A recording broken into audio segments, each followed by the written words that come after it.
Hi there, this is Sheena Rowlands and today I'm sharing with you my latest layout for Just Nick Studio cut files.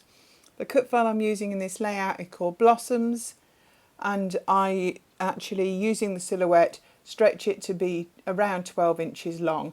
I cut it out of white cardstock there. I'm just showing you against the dark background so you can see it properly. Now this is Vicki Boutin Sweet Rush. Really like the bright colours of this range, and I decided I'm going to use a 12 by 12 photograph and have the blossoms running down the side.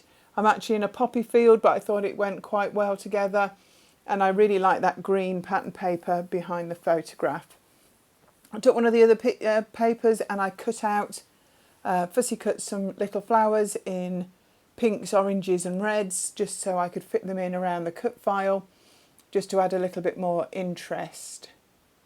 So the next thing that I was thinking of doing is I wanted a title at the bottom, and I was also thinking that I'd like some journaling maybe in the top right hand corner.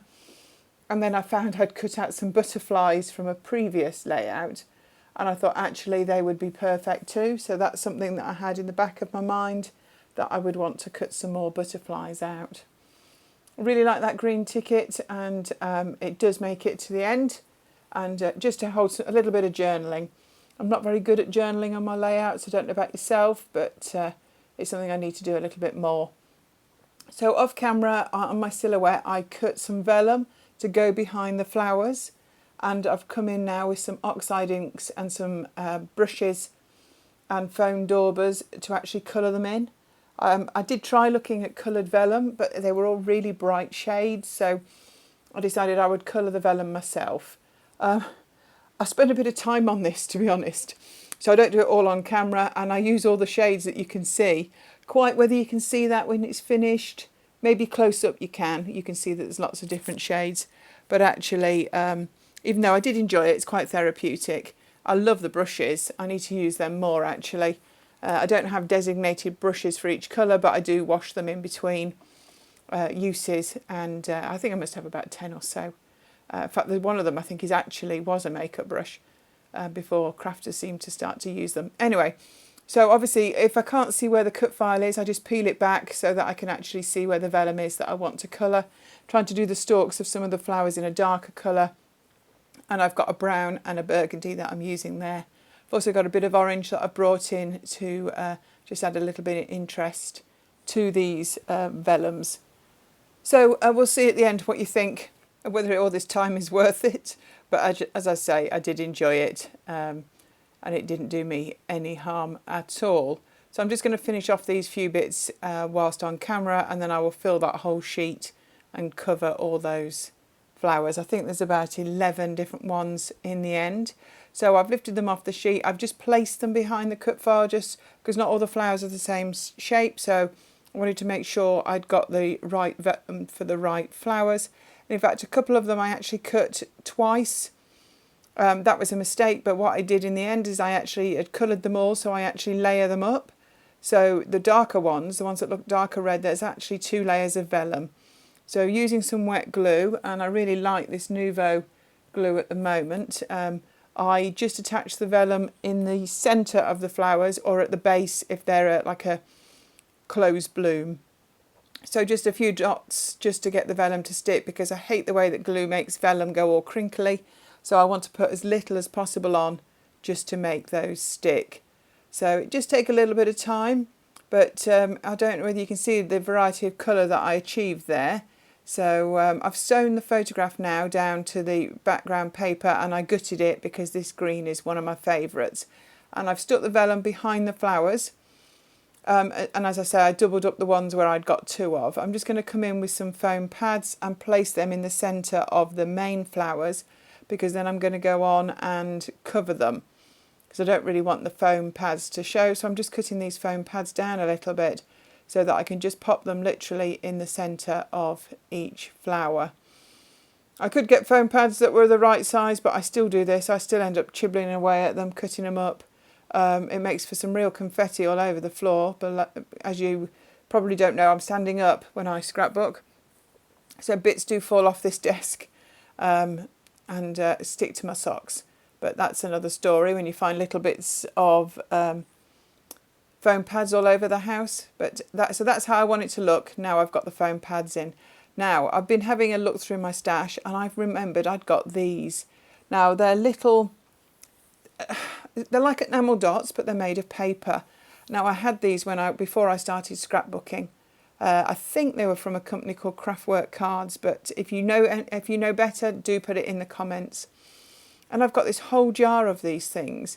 So actually I'm going through them looking for some black so that I can pop these in the centre of the flowers. They're slightly different shapes and sizes.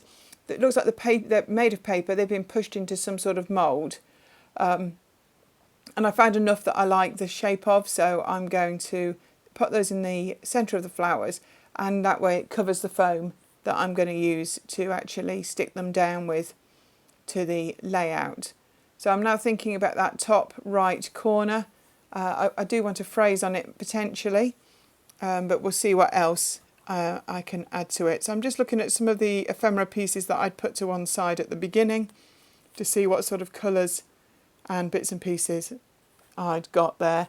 So I've obviously got the flowers that I fussy cut as well. I'm just seeing where they would fit. Now I've pretty much got the cut file into position.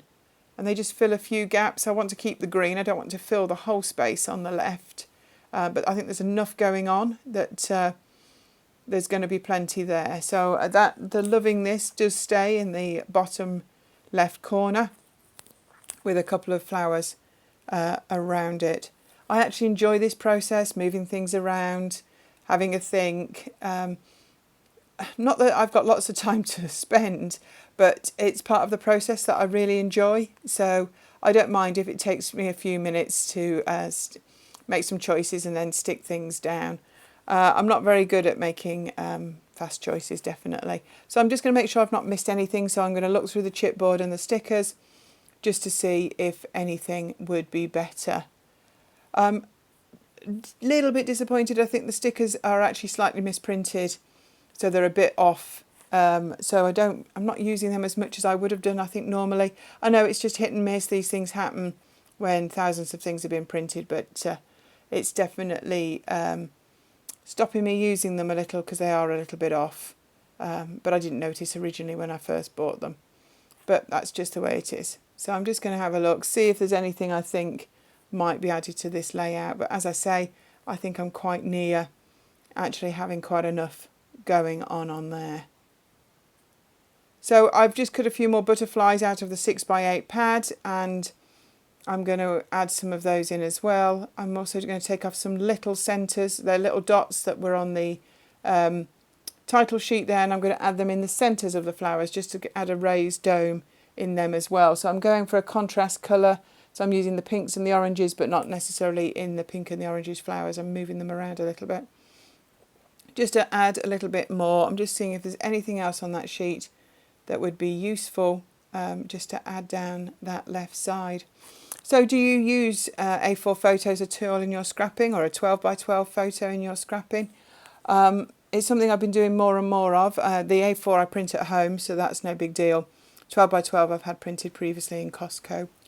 Now I would really recommend you check out the Just Knit cut file store. Loads of cut files in there, really useful. And there's things being added all the time. So I would really recommend you check it out on a regular basis.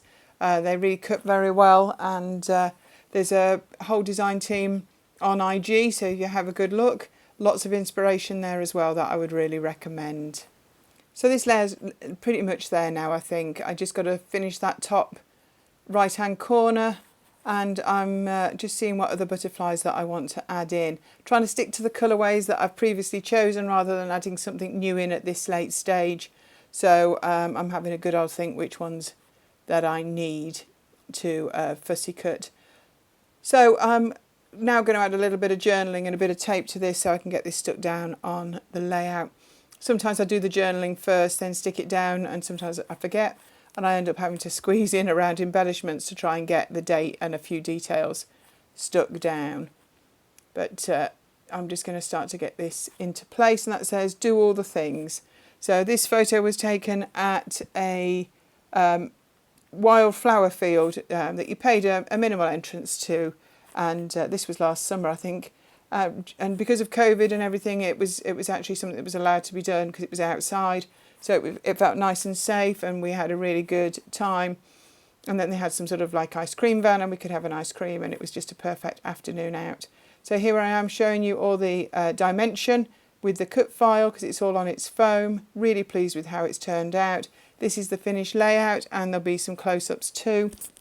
If you like what you see and you want to see more, subscribe to my channel, give it a thumbs up, and I hope to see you back here soon. Bye for now.